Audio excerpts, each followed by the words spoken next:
welcome to Linkstock World Talk Show presented by Liquid Creators. Today we have Mr. Reinhard von Hennings with us. He is chairman and founder of Bridge House Law LLP, a North Carolina-based law firm with offices in United States, Canada, and Germany.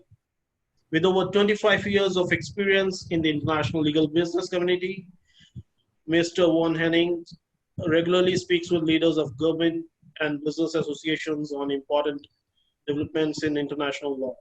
He has presented to Chamber of Commerce, trade associations, and universities in both the United States and Germany.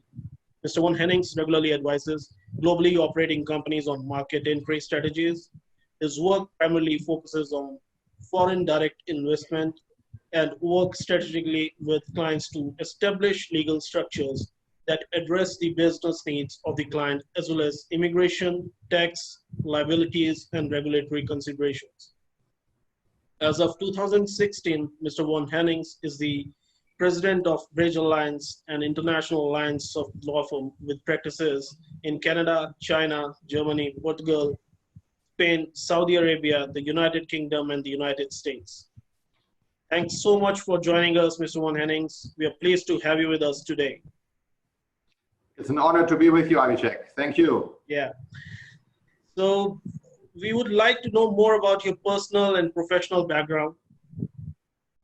Absolutely. When I started to go to law school, I had this vague idea that I want to do something different and see the bigger picture, be out in the world, and to see how globalization could work. And 25 years ago, I made the professional decision to enter the United States.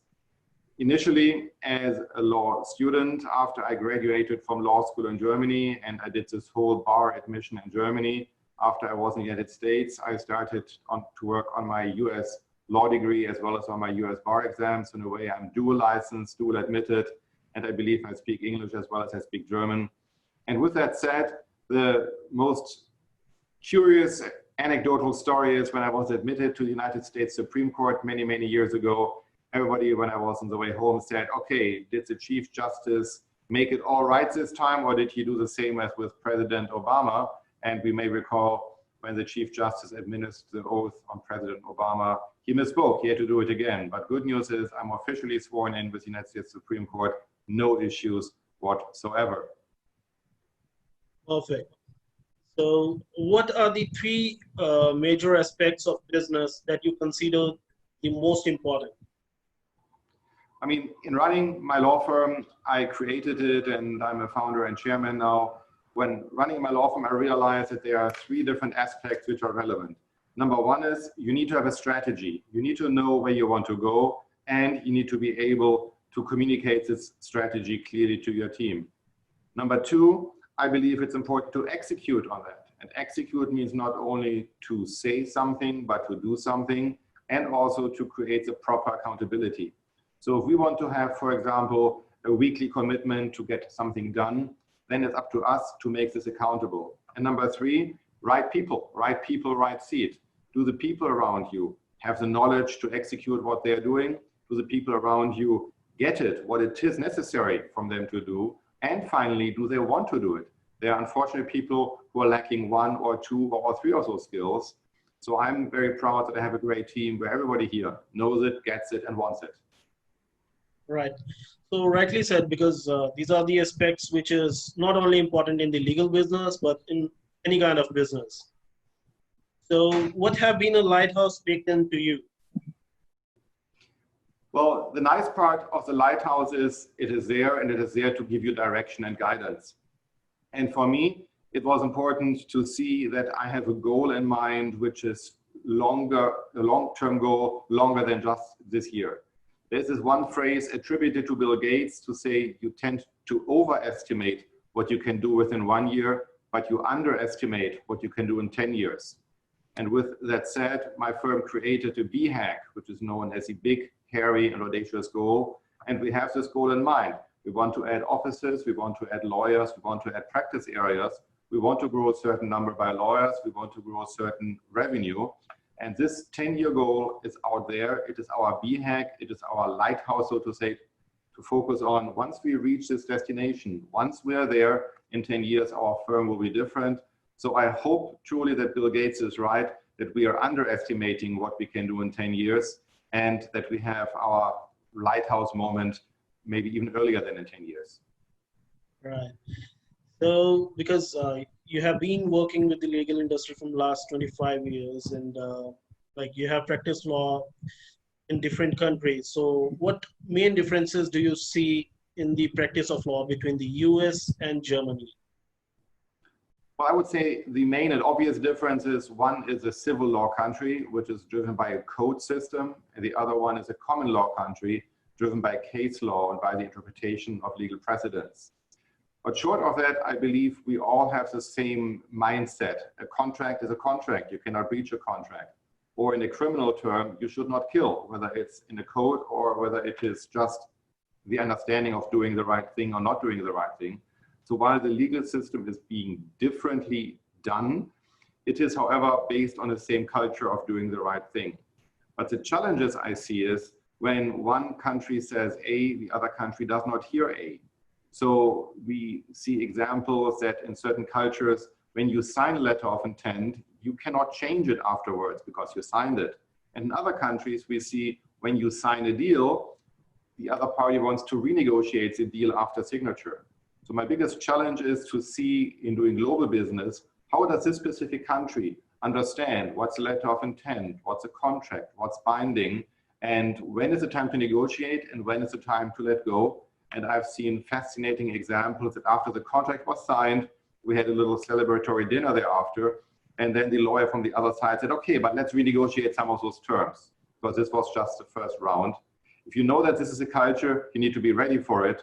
And I see at the end that the humanity of the local jurisdiction, the humanity of people to people interactions is more relevant than what's written in the law. At the end, you want to make a deal. Yeah, that's really very important. So what are the 3 best practices you would like to recommend to our young legal professionals? That's always a good one. I believe as an attorney, I had certain phases in my life where I relied on a mentor, where somebody helped me to make me think clear what I want. And I would say the number one advice, the number one experience I can share is find a mentor, find somebody who can help you in thinking straight, what is it you want? And there's no need that this mentor needs to be a lawyer, even though it could be a lawyer, but you can pick somebody who is in the business, or you could pick somebody who is in accounting, or you could pick somebody who is a judge if you're an attorney, or if you're doing deals, maybe you find somebody who is a business leader and who can coach you. So mentorship is for me one important thing. The second part is be alert with trends, see what's happening. So when we're in a hiring decision, I typically like people who are more well-rounded, who see that there is more out than law, or even more important, that there is more than one area of law. There is the whole universe out. You don't need to be an expert of it, but have the senses out that you know what's happening. And the third area I would focus on is to say, we are in a global world, so speaking one other language is important. To see that the world is more than one language helps you to understand how things are done differently. So in a nutshell, be open for a language, find a mentor, and find things outside of your legal knowledge which are curious to you, or where you can develop a curiosity. That's wonderful. So you know, I think you know German as well? Excuse me? You know German? I do, yeah. Ich spreche auch Deutsch, and this is my tongue of the first years of my life.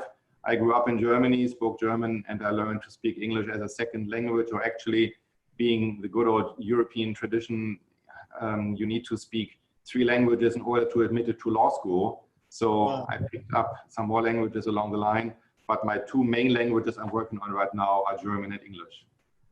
That's wonderful.